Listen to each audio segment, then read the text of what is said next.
So sex is red and asexes is blue. And then what we do is we allow the system to progress until some kind of fixed point is reached.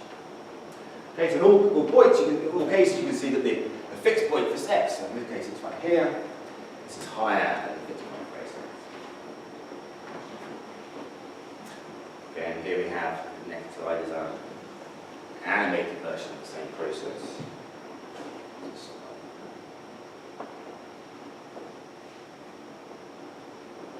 Can you see that at all? I can't see those. You see that just about. Okay, so again, you can see that the fixed point for sex, this point here, is higher than the fixed point for asexes. Okay, so these are the outcomes of simulations for the finite additive model. So, largely speaking, so the infinite populations model and the finite populations models, they behave very similar on a stage-by-stage basis. Because there's a small number of stages. But a big difference between them is that if you look at the infinite populations model, then the mean fitness of a population will go off into increase that bound in generations. Well, that's not true for the finite model. In the finite model, if you leave it long enough, eventually the mean fitness of the population will stabilize. Okay, so that allows us to talk about the eventual mean fitness of the population. So what's happening here is we've got, it's fixed some sort of standard set of input parameters, so maybe population size 10,000, number of loci is 10 or something. So we've got a standard set of input parameters, and then each of the plots, we're varying one of those input parameters. Okay, so population size and number of loci.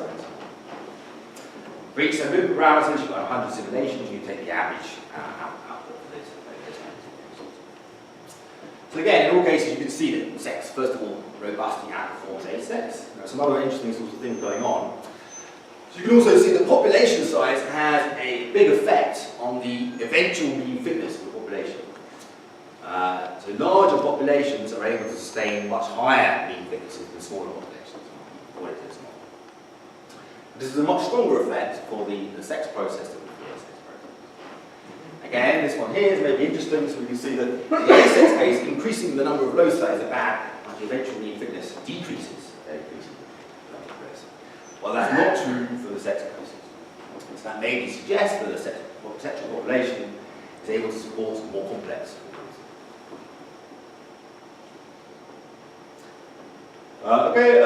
So these are for the infinite populations model, again, the additive model.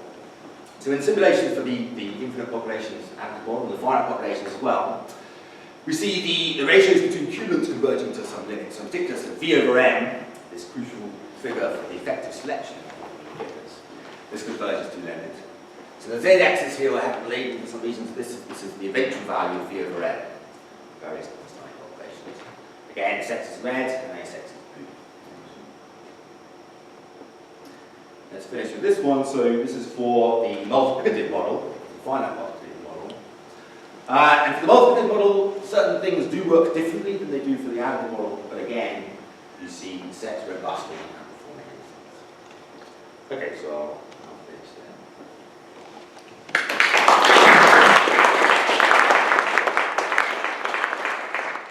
Thank you very much. Are there any questions for our speaker? Any questions? I guess I have one in relation to the epistatic model. So this presumably represents some sort of upper bound on the difference between sexual and asexual reproduction with respect to an epistatic. Well, it's not clear what happens. When you introduce epistasis, then it may be exaggerated. Certainly, we played around with various different models where you do have epistasis, and sometimes the difference is exaggerated, and sometimes it isn't. So it's then, I guess, a question. So you include the epistasis terms, then you can have any kind of fitness landscape you want, right? So it's a matter of then understanding so which fitness landscape is forms Asex. But at least that's the modularity of the genes, so therefore, yeah, that's sense of sorry, I believe, sorry, give this question first of all. Okay, so, it's very interesting actual results, and of course I think of course the result has one flaw which a lot of biological models also assume. So for example, we have additive fitness, which is a sum of fitnesses of individual genes, so to speak. And then it's assumed to have basically translates the model into Euclidean space. But remember that there is always a finite number of genes, because there are just 4 letters. So you shouldn't have more than 4 values in each log actually. So if you look into what would happen in Hamming space in this, then the results would be different. And in fact, if you can in fact increase significantly the expected fitness by variable, just by mutation, without any selection, by variable mutation rate. And you can also keep the variance as minimal. But these are the results, because it's slightly not in biological reality. Okay. I'm not sure I fully understand what you're saying, but it sounds like. But I just want to comment that this is of course, that's it. We have to make topics. Well, I had 2 related questions. Probably everybody is thinking the same or not these questions. I mean, why do we not have 3 sexes? I mean, in this it seems to deal with form better. It looks like that's one question. The other related one is this: in your model, there's a symmetry between the 2 sexes. Yes, so we don't really, in our model, you don't even really have to have sexes. You just have to have 2 individuals meeting to produce an offspring. That's true. Yeah. So okay, so there are the question there. First of all, why do we have 3 sexes? Yeah, so that's interesting. I mean, I haven't played around with. I mean, so that immediately occurred to me. Yeah. So, are there fitness landscapes in which it's best to reproduce by orgy? I haven't got to that yet. That's a good question. 3 sexes would be better in some sense. I mean, the same arguments, but on the other hand, of course, there's probably other reasons.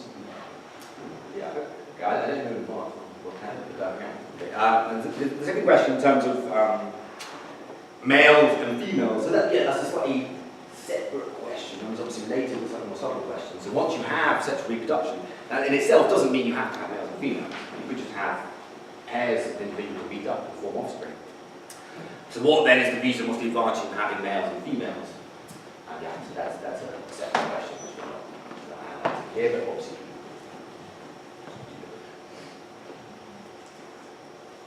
Right, any more questions? So in biology, I believe that sex can be quite costly. It takes a lot of time to achieve, and there's a lot of danger involved. It's quite conceived in nature, human sex. Is there any model that takes that into account? Takes into account the fact that you might get killed in looking for a partner. So I guess that's going to happen quite detailed. Not that I know of, but I suppose if you wanted to do that in some sort of simplistic way, you could do that with just some sort of fixed minus sign.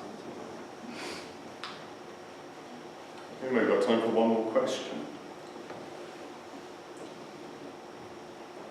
If not, we can thank our speaker once again.